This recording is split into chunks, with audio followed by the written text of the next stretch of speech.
أهلا بيكم في برنامج اللغة الإنجليزية مادة 113 Grammar 1. انتوا فاكرين المرة اللي فاتت اللي تقابلنا فيها we were talking about subject-verb agreement, and there are certain cases where it is sometimes difficult to locate the subject. We may have a number of nouns in the sentence, but we should know where the subject is because it is this subject that the verb must agree with. آخر حاجة كنا عملناها was exercise 22. المرة دي هوريكم قبل ما نتنقل لنقطة تانية، النقطة الأخيرة في التوبيك دي اللي هي subject verb agreement. هنشوف مع بعض الانسر كي how، يعني احنا شرحنا مع بعض واحنا بنعمل exercise، شرحنا مع بعض الصح، لكن نبص مع بعض عليها علشان لما تكونوا بتشوفوا السي دي لوحدكم للمراجعة. طيب let's look at the answer key with the boxes and the underlining and everything. طيب this is number one. ادي you have only once in a box, and where is the verb underlined twice, where allowed is the verb and children is the subject. انتوا عارفين طبعا لما الفعل بيبقى جزئين the subject comes in between، يعني ما بقولش only once this week children were allowed free time. على فكرة مفروض ان دي تطلع يعني there is no، هنحاول نطلعها كده فوق، يعني انا ما عرفت اهي only once this week where the children allowed free time during school hours. طيب ما بنقولش only once this week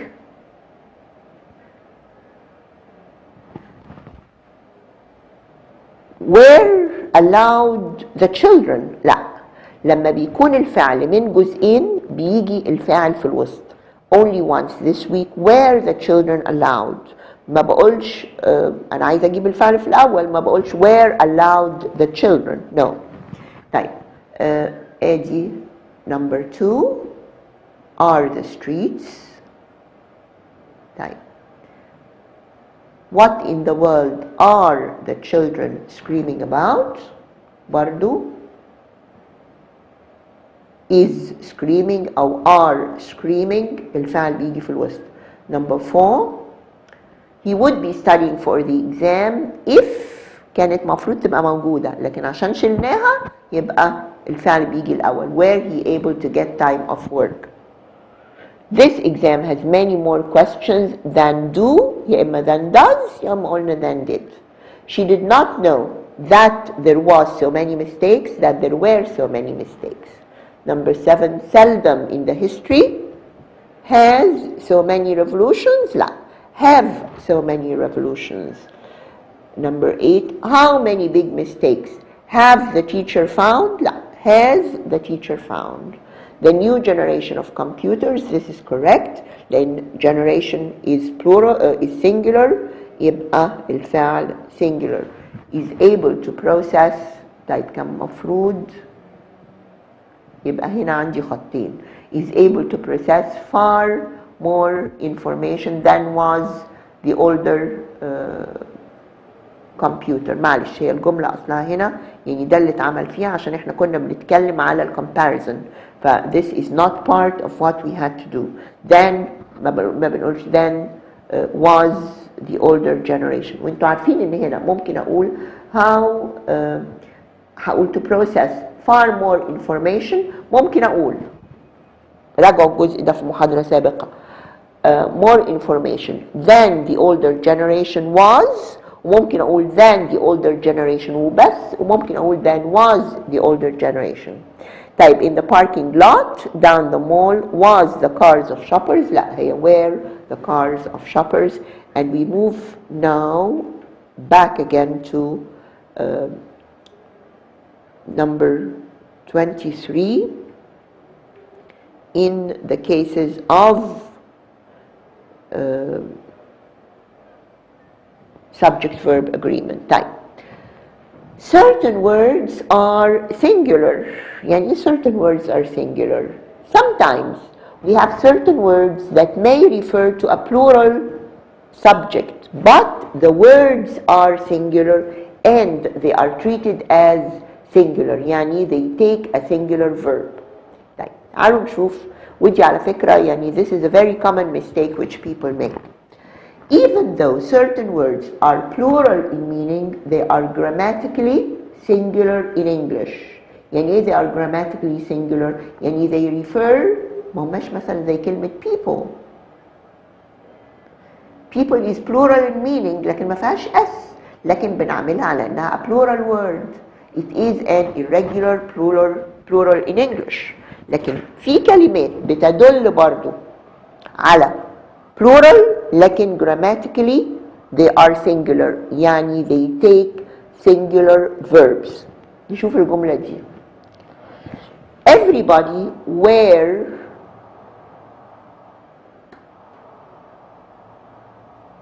against the former regime. احنا we understand that everybody that means all people. لكن it's not plural. كلمة every in English is singular.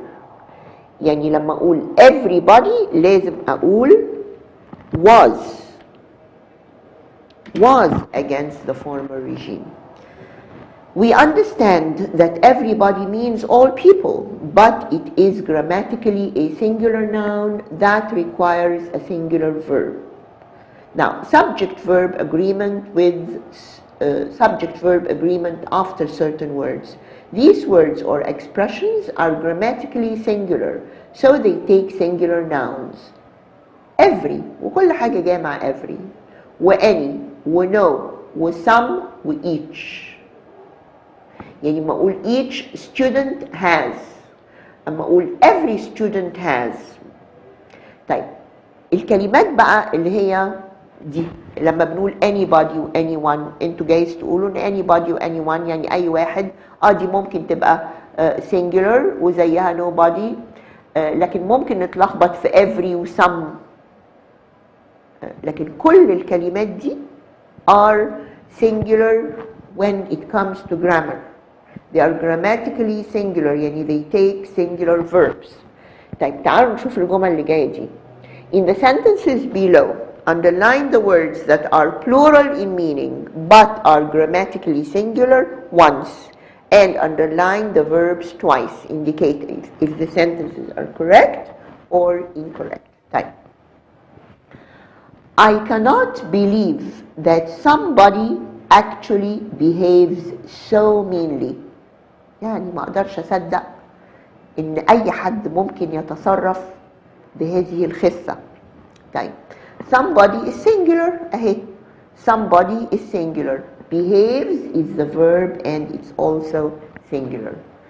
Each of the teachers، each عندي كلمة each يبقى each of the teachers. صحيح أنا بقول each of the teachers جمع، ما بقولش each of the teacher need، لا، لأن كلمة each هي subject and it is a singular subject.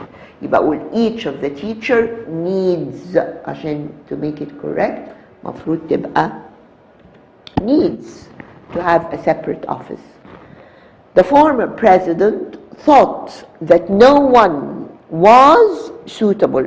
No one ولا واحد، يعني مش كل الناس ونفي، لا. No one was suitable, no one is singular and the verb is singular as well. No one was suitable for the position of vice president.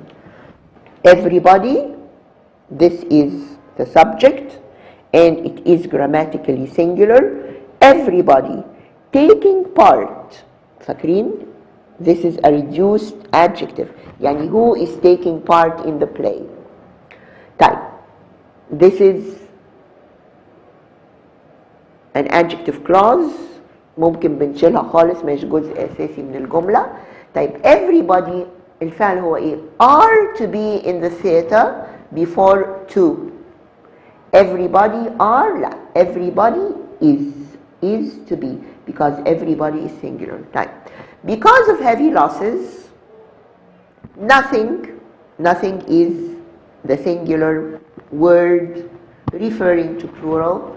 Nothing is to be manufactured this year. It is singular and the verb is singular. ما بقولش nothing are to be manufactured. لا, nothing is to be manufactured.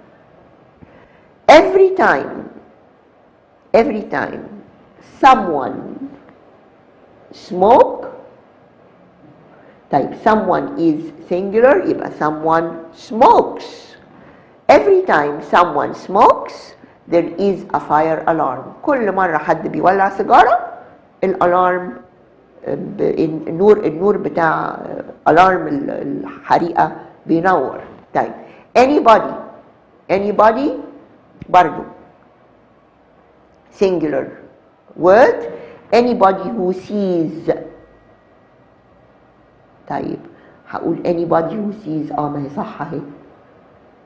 لا, لأن sees is the verb of who. لكن anybody الفعل بتاعها ايه؟ قلنا who sees the pyramids دي adjective clause, وده الفعل sees is the verb for the adjective clause اللي هي who اللي هي happens to be singular فهي singular. لكن anybody الفعل بتاعها هو are. طبعا غلط اني اقول anybody are. اقول anybody is impressed with the greatness of ancient Egyptians. يبقى anybody who sees the pyramids is impressed with the greatness of ancient Egyptians. طيب every man every اهي يبقى singular ولو انهم كل الناس اهو. every man, woman, young or old are required to vote in the elections. لا, is required to vote in the elections.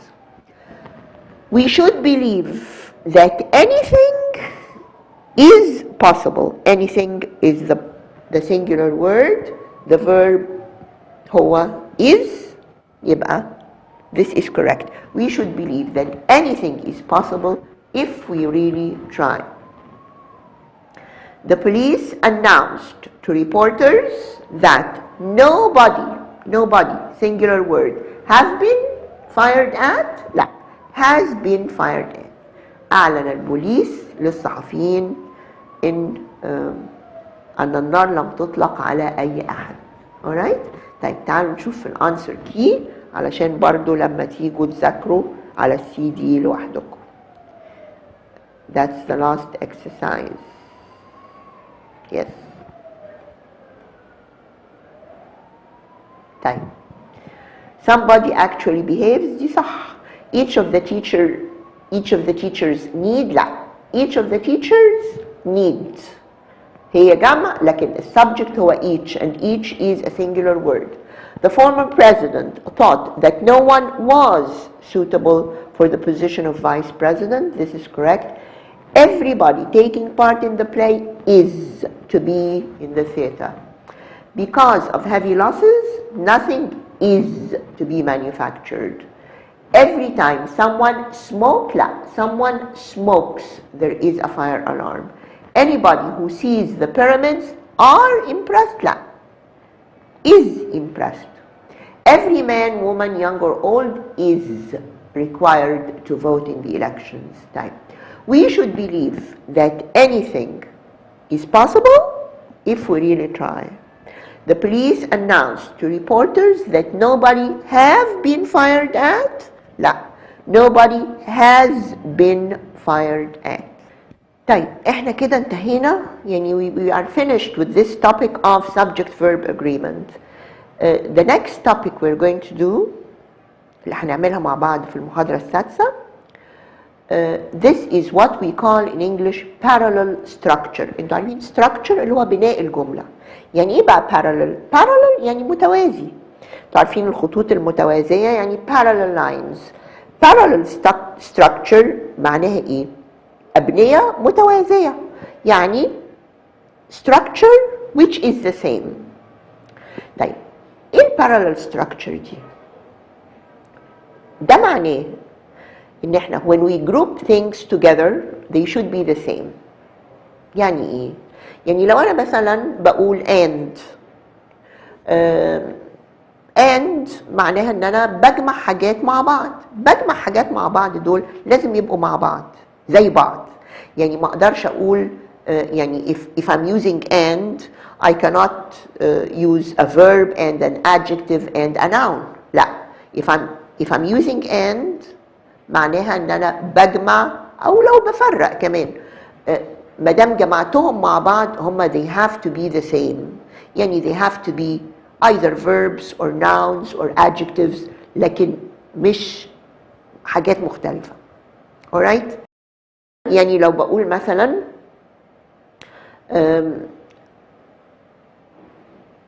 ما بقولش I like music and to watch films. لا, ممكن أقول I like to listen to music and to watch films. أو ممكن أقول I like music and films. يبقى أنا بجمع هنا حاجات مع بعضها زي بعضها. alright. الحكاية دي ممكن تبقى مع nouns, مع adjectives, مع verbs, مع phrases, مع clauses. البارallel structure دي, الأبنية المتوازية دي ممكن بتبقى هنشوف إنها ممكن بغير في الكلام نفسه أو في ترتيب الكلام نفسه عشان يبقى عندي توازي في الكلام اللي أنا بقوله. هي الحكاية مش دايما بتبقى بسهولة ان انا بقول لا انا ما احطش مثلا اسم. انتوا عارفين ان انا ممكن اقول مثلا reading و to read. ممكن اقول I like to read وممكن اقول I like reading. لكن ما اقدرش اقول مثلا I like reading and to write. اقول I like reading and writing. او I like to read and to write. لازم حاجات زي بعضها مع بعضها. بعد كده in other cases in this topic of parallel structure هتلاقوا ان في حاجات which are more sophisticated يعني more complex than just adding or differentiating between two things which are not similar. طيب تعالوا نقرا مع بعض الكلام ده. In good English, the forms of words should be as similar as possible. When we relate words or phrases, they should be balanced. Relate على فكرة كمان مش معناه ان انا لازم بقول and. لا, relate يعني انا بعمل علاقات ما بين كلام سواء كان الكلام ده كلمات او phrases او حتى clauses. وسواء كانت العلاقات دي علاقات ان انا بضيفهم على بعض او بفرقهم عن بعض. يعني هنا مثلا لما اقول طيب when we relate words or phrases they should be balanced. balanced يعني في بينهم كده توازي, ميزان. In the following sentence there is no balance. مفيش الميزان او التوازي ده. I like to read and swimming. طيب both to read and swimming are correct. يعني انا ممكن اقول I like to read وممكن اقول I like swimming, الاثنين صح. لكن when we join to read and swimming in one sentence, we do not have parallel forms. To read is infinitive. Swimming, this is a gerund. Gerund انتوا فاكرين اللي هو الاسم او present participle اللي هو الفعل اللي فيه ing اللي بستعمله كnoun. طيب when we join to read and swimming in one sentence, we do not have parallel forms. The sentence can be corrected in one of two ways. حاجة منهم لازم تبقى زي التانية. يا إما أقول I like to read and to swim, يا إما أقول I like reading and swimming. Alright? طيب. Parallel structure is required in 3 cases. في 3 حاجات لازم يبقى عندي فيهم parallel structure. طيب. With coordinate conjunctions. انتوا فاكرين coordinate conjunctions اللي هي دي الروابط اللي بربط بيها جمل بسيطة زي بعضها. جمل بسيطة يعني ايه؟ يعني ان كل واحدة ممكن تبقى ليها معنى لوحدها، مش زي الجمل اللي فيها adjective clauses or adverb clauses. اللي فيها adjective clause يبقى الclause مرتبطة بكلمة معينة، اللي هي اسم، والتانية الكلوز الادفيرب كلوز اللي هي برضو مرتبطة بكلمة معينة اللي هي فعل في الجزء الأساسي التاني من الجملة. لكن coordinate conjunctions اللي هي مجرد بنربط جملتين ببعض، كل جملة فيهم منفصلة عن التانية وليها معنى لوحدها. طيب يعني with coordinate conjunctions اللي هي and but or، with paired conjunctions. يعني ايه paired conjunctions؟ conjunctions اللي هي which are made of two words زي both and، either or، neither nor، not only but also. وتالت حالة كمان with comparisons. طيب هنشوف مع بعض ازاي we need a parallel structure with coordinate conjunctions. طيب coordinate conjunctions and but or join together two equal parts. Two equal parts. بربط two equal parts. يما nouns, verbs, adjectives, phrases or clauses. They must join together two of the same thing. إذا كان noun مثلا هقول the baby is not a boy but a girl. يبقى boy وجيرل but بتربط ما بينهم، لازم يبقوا زي بعض nouns. طيب I need a doctor or a nurse. I enjoy reading and writing. هنا doctor ونurse برضو nouns، وreading writing nouns. وعندي ال coordinate conjunctions اللي هي يا but يا or يا and. طيب with verbs أقول you can study or sleep. عشان عندي or study or sleep are verbs, the same thing. He rings up but never writes. Rings up بيتكلم في التليفون but never writes مش بيكتب جوابات. He smokes and drinks بيدخن ويشرب. طيب adjectives برضو بربط adjectives ببut or أو and. The news was true but sad. True and sad are adjectives. He is honest and hardworking. A film may be short or long. طيب with clauses بربط clauses ببعضها. I am not worried about what they do. بربط ب what they do, where they go. What they do, this is a clause. Where they go is also a clause. طيب he wants to go because it is late and because he wants to go. يبقى ربطت هنا clauses لبعضها. He likes to go to bed early.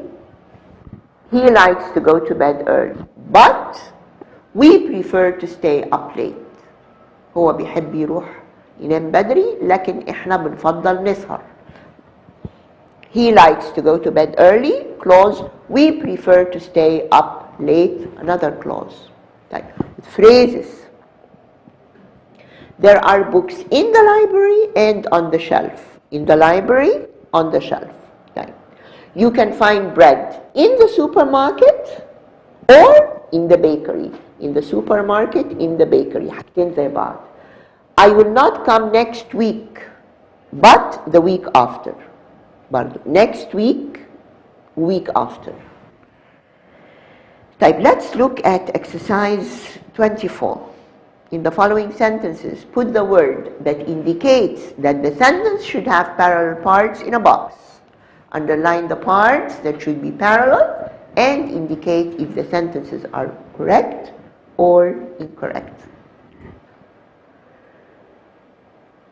Let's look at number 1.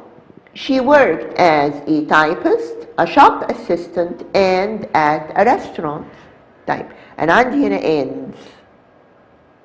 طيب عندي and بتربط إيه بقى؟ typist, shop assistant, nouns وبعدين at a restaurant. لا، أنا محتاجة هنا زي ما بقول typist و shop assistant، ممكن أقول مثلا and a waitress وجرسونة، لكن ما أقولش at a restaurant. طيب the book you need could be in the library or in the bookshop. طيب أنا عندي or بتربط in the library in the bookshop. إيه الفرق بين library و bookshop؟ إحنا كتير نقول المكتبة على الاتنين، لكن library that's where you read، لكن bookshop that's where you buy books. طيب he works very hard but أنا عندي but بتوصف إيه؟ he works very hard and gets little money. he works very hard clause gets little money clause، يبقى الجملة دي صح. he came late gave some excuses. طيب شوفوا في الانجليزي الحاجة اللي ممكن بتبقى مفهومة بقدر احذفها.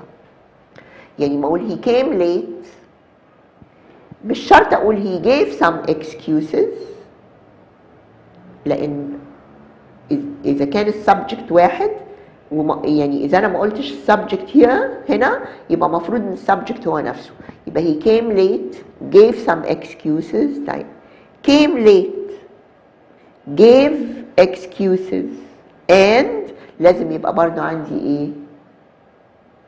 فعل ورا حاجة. and ما اقولش بقى and ending، اقول and ended. he came late gave some excuses and ended with an apology. يبقى he came he gave he ended نفس الحاجة، ما اقولش and ending and ended with an apology. طبعا this has to be capital letter. This is very important in English. You should know when the program starts and. طيب أنا عندي and بتوصف إيه؟ when the program starts, how many courses and how many courses you must take each term. يبقى هنا بتربط clauses مع بعضها. when the program starts, how many courses you must take. خلاص؟ يبقى this is correct. The speech he gave was. أنا عندي but. يبقى قبل but وبعدها لازم يجي نفس الحاجة. The speech he gave was rather short but very convincing. يبقى أنا ربطت إيه؟ rather short و very convincing. بصوا يعني التوازي ده بيبقى مطلوب قوي. مش أنا كان ممكن في الجملة أقول the speech he gave was short but very convincing، كويسة، لكن الأحسن إن عشان قلت very convincing يعني أنا وصفت convincing يبقى كمان أوصف short، فعشان كده عندي rather. The speech he gave was rather short but very convincing. لكن صح طبعا إن أنا أقول was short but very convincing، صح، لكن إيه الأصح إن أنا يبقى rather short و very convincing زي بعض. short و convincing صفات وكل صفة منهم بتوصفها صفة تانية بقى. rather بتوصف short و very بتوصف convincing، فبقى التوازي تام هنا. I suggest going to the movie. لا ما أقولش going to the movie، أقول going to the movies. I suggest going to the movies or. طيب أنا عايزة حاجة زي إيه؟ going to the movies or that we stay at home. يعني مش ممكن أقول going or that we stay. إذا قلت going يبقى أقول إيه؟ staying. أقول I suggest going to the movies or staying at home. and بصوا أنا هنا عندي كذا حاجة، عندي حاجتين في نفس الجملة. I suggest going to the movies or staying at home. and اللي جاي بعد and هيربط برضو staying at home باللي جاي، يبقى هقول and watching TV. I suggest going to the movies or staying at home and watching TV.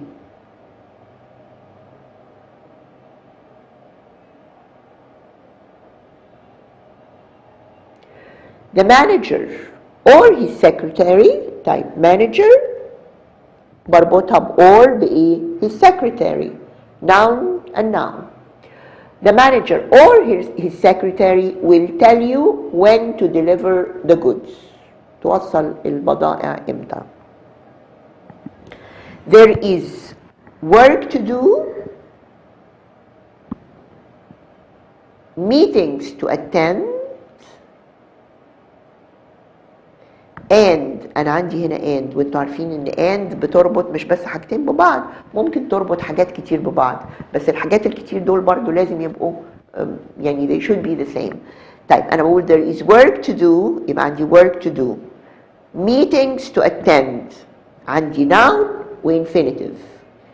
Work to do, meetings to attend, and لازم يبقى عندي برضو noun وinfinitive. ما اقولش بقى and reports should be written. لا, and reports زي ما قلت to attend و to do هنا هقول and reports to write. There is work to do, meetings to attend, and reports to write. The police conducted a quick but complete investigation. أجرى البوليس تحقيق سريع لكن شامل. عندي quick but complete. quick and complete. Okay? طيب تعالوا نشوف الاكسرسايز وهي محلولة برضو علشان لما تيجوا تتفرجوا عليها لوحدكم.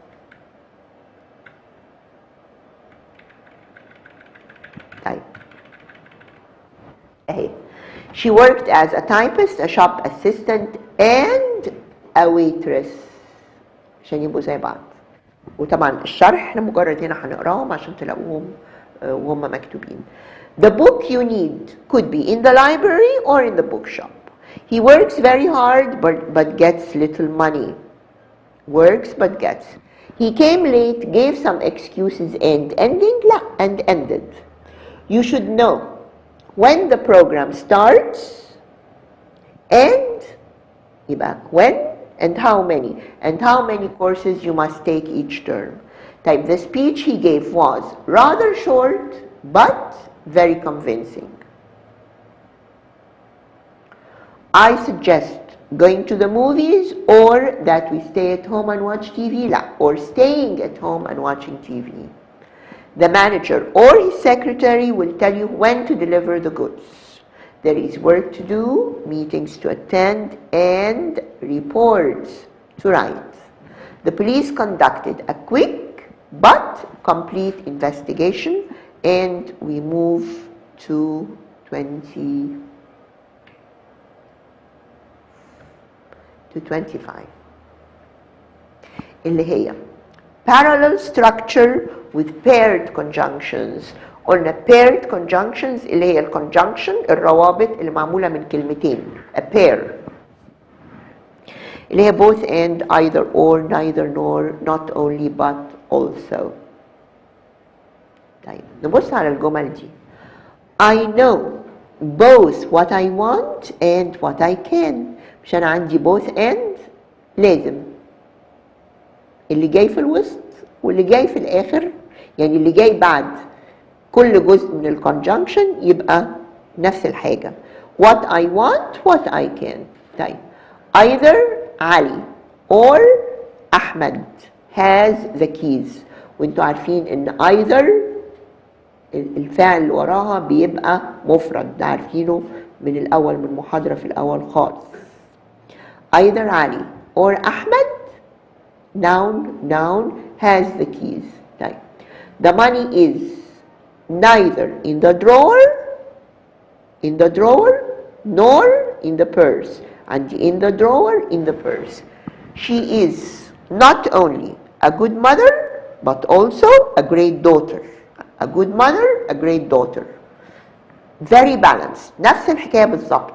يا إما أسماء يا إما phrases يا إما هنا عندي صفة أو اسم والصفة بتاعته. Notice that parallel structure means the same parts exactly. The following sentence is not correct. بصوا بقى. We want either to go either to go to the cinema or the theater. لا. إذا بعد either أنا قلت to go to the cinema لازم هنا أقول to go to the theater. We want either to go to the cinema or to go to the theater. ممكن أنا قلت لكم إن ممكن نغير بعدين في الكلام، فأول ما ابتدينا نتكلم على البارallel structure قلت لكم إن ممكن أغير. يعني أنا ممكن نفس الجملة دي أقول إيه؟ We want to go. يبقى أنا جبت to go دي كأني نقلتها في الأول، حاجة كده زي الفوازير. لو أنا قلت we want to go either to the cinema يبقى or to the theater. Alright? والاثنين صح. The two parts are not parallel. The sentence can be corrected in a number of ways. بصوا بقى دي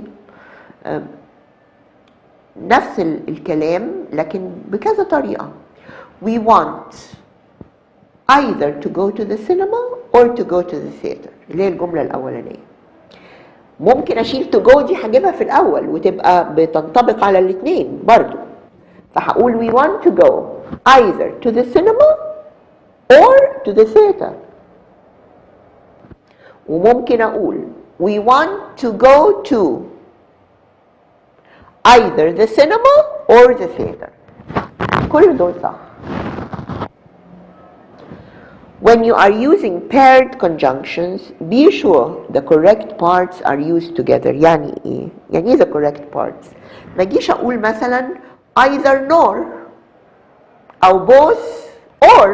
لا، هي دايما either or neither nor ودايما both and. alright؟ طيب يعني بقول both و either و neither و not only وبعدين the same structure وبعدين باقي ال conjunction and the same structure here. Okay? طيب. Let's look at exercise 25. Put the word or words that indicate that the sentences should have parallel parts in boxes. Underline the parallel parts and indicate if the sentences are correct or incorrect. According to the bank, you can either type, ادي عندي either اهي. Pay monthly installments or you can pay cash. طبعا الجملة دي غلط لأن pay monthly installments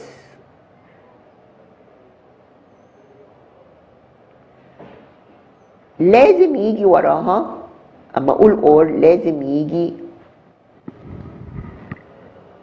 or pay cash. ما يجيش you can pay cash. فهقول according to the bank you can either pay monthly installments or زيها برضو pay cash. It would be both lawful and logical. شيء قانوني ومنطقي. Both lawful and logical. Lawful and logical. If everybody involved had to pay the price. طيب أنا بقول both and أهي lawful صفة logical صفة. من المنطقي والقانوني أو العدل هنا معناها lawful هنا معناها من العدل. من العدل والمنطق إن كل من هو متورط عليه أن يدفع الثمن. I would like either شوفوا بعد either لازم يجي نفس الحاجة اللي هتيجي بعد or. I would like either to visit my aunt or طيب أنا قلت to visit my aunt والتانية to go to the dentist نفس الحكاية يبقى this is correct.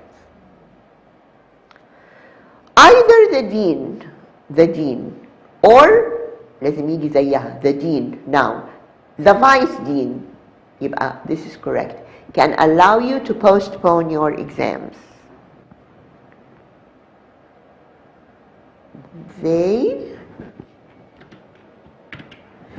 They want طيب عندي not only بعد not only لازم يجي but also وبين اللي بعد دي وبعد دي يجي نفس structure.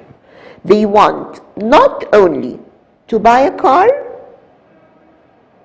but they also would like to buy a house.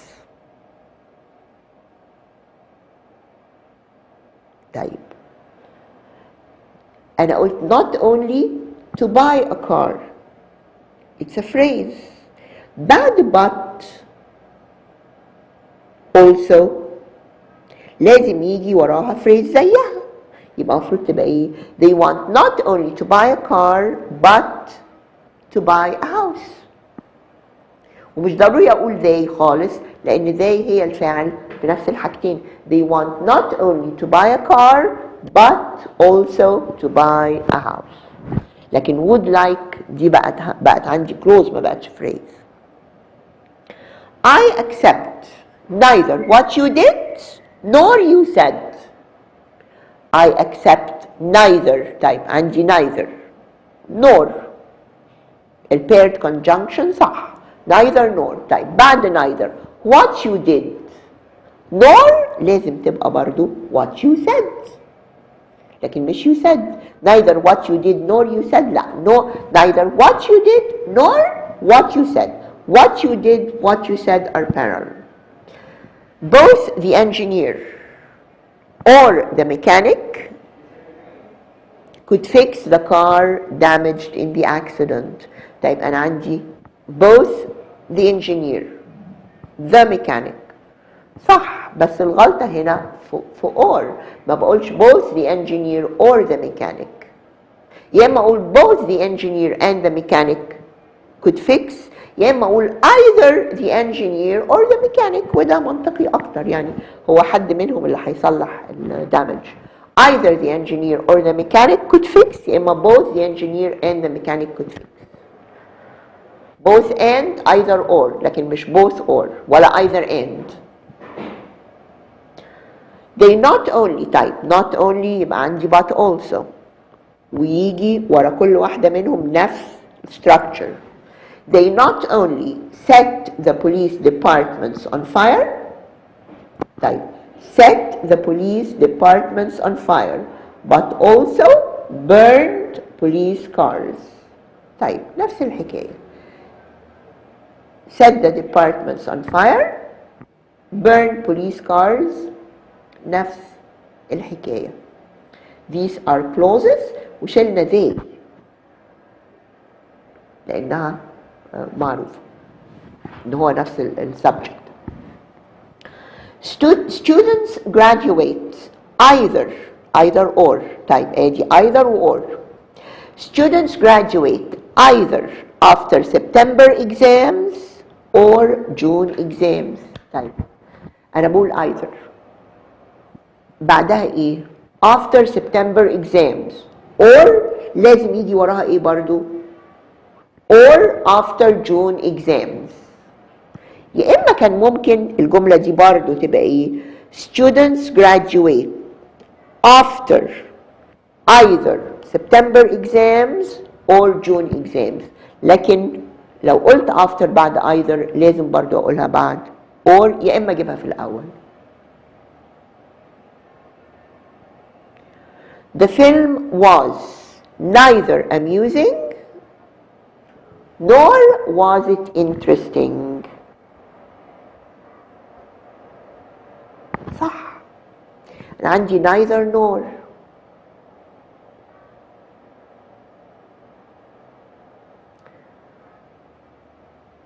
بس يعني هنا أنا بقول was neither amusing nor interesting لأن بعد neither جاي amusing بس صفة يبقى لازم يجي ورا nor يجي برضو صفة بس يبقى the film was neither amusing nor interesting. طيب افرضوا ان انا عايزة اني اقول nor was it interesting يبقى كان اقول ايه؟ neither was the film amusing جبت نفي في الأول فجبت الفعل قبل الفاعل. neither was the film amusing nor was it interesting. لكن بما ان هي كده يبقى هقول nor interesting, neither amusing nor interesting. طيب نبص على اخر حالة في ال parallel structure اللي هي parallel structure with comparisons. يعني ايه with comparisons؟ Comparisons are adjectives. انتوا عارفين in the comparisons when you are comparing one thing to another or one thing to more than another. In comparisons, we point out the similarities or differences between two things. Those similarities and differences must be in parallel form. Differences are indicated by ER. حاجة than أو more والadjective than, وممكن يبقى مش دايما أكتر، ممكن يبقى أقل، وممكن less than. طيب بقول Luxor is farther than Alexandria. ما دام قارنت يبقى أنا بقارن الأقصر مع ألكسندريا. طيب كان لازم يبقى فيه خط كمان تحت ألكسندريا. easier said than done. easier said than done. ER و than. أنا عندي said و done الاتنين اهو زي بعض. To be healthy. To be healthy.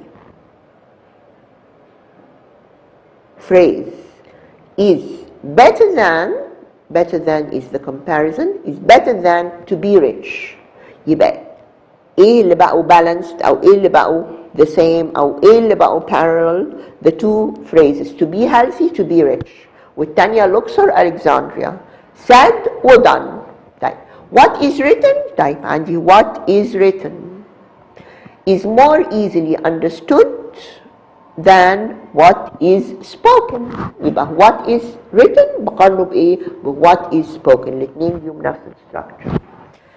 Comparisons showing similarities are indicated by as. يعني لو أنا بتكلم بقى على حاجات زي بعض مش أكتر أو أقل بقول as adjective as أو the same as أو similar to or such expressions.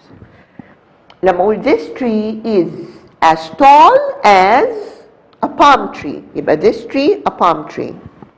Boiling vegetables is the same as steaming them. مش هقول ان لازم اقول boiling vegetables و steaming vegetables لان them هي اللي بتعود على vegetables ف it's alright, it's the same. اقول ان the structure here is the same. Boiling vegetables, steaming them دي زي نفسهم بس عشان ما اكررش كلمة مرتين I use the pronoun.